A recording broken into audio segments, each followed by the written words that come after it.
Good afternoon, LinkedIn. My second message of the day, slightly different this time.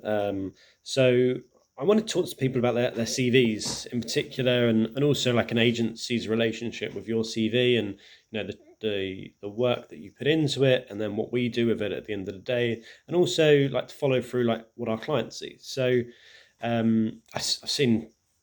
I don't want to. I don't want to even want to guess how many CVs over the years.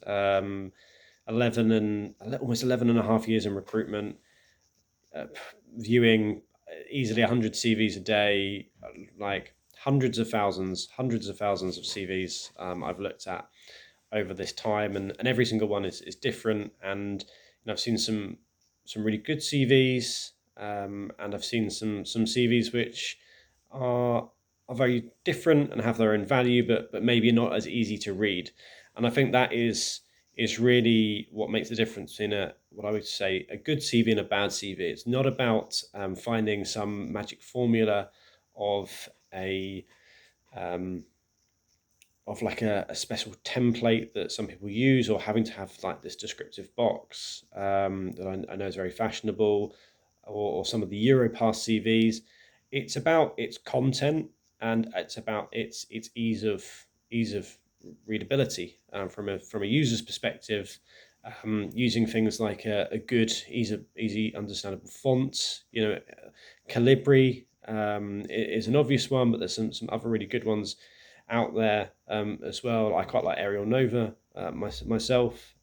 Having a reasonable font size, 10, 11, not cramming in a huge amount of text, using a small font just to keep that CV to that magic 2 or 3 pages long.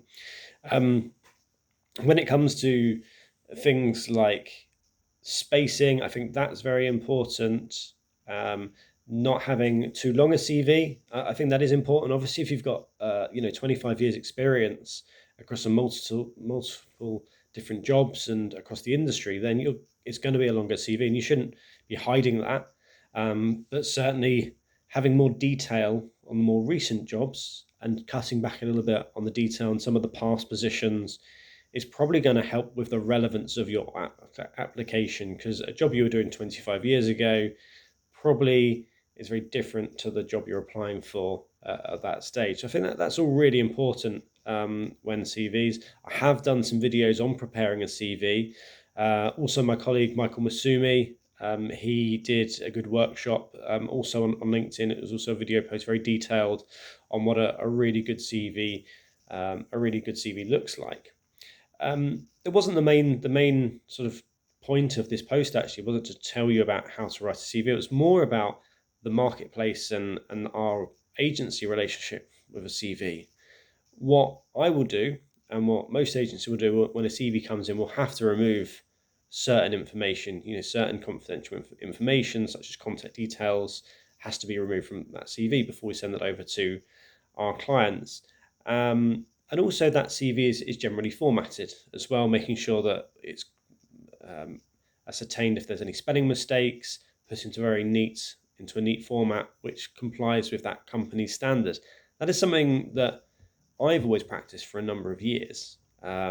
However, I'm seeing that more recently, I'm getting more and more requests from my clients to leave the CV in its original format so they can see if a candidate has made spelling mistakes, how they lay out a document, whether or not it's a good sort of communication tool. Because as much as the content of the CV is important, it also shows your ability to create a sort of concise and um, accurate documentation, which is also something easy to read. And if documentation is part of that job you're applying to, it's going to be really important. So I suppose the overall message really is to find out from my clients what they prefer. If they prefer a very neat, edited version of a CV, or if they prefer to see that original document that a candidate has created themselves. And also from a candidate's perspective,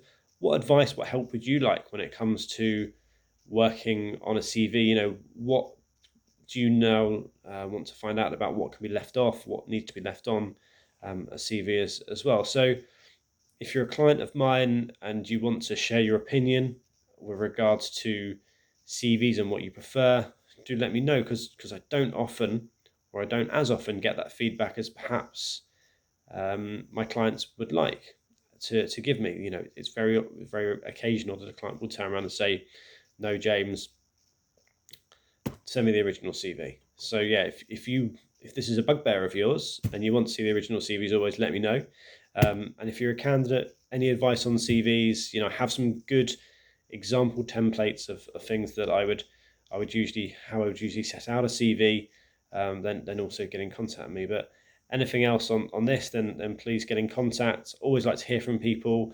I always forget to say at the end of my messages, please like and subscribe. I haven't got many subscribers at the moment. Keen to build this and share the messages that I'm putting out there onto the pharmaceutical life sciences recruitment market. So yeah, please do like and subscribe and share with your friends. But until next time, have a good afternoon, and we'll be posting again soon. Bye bye.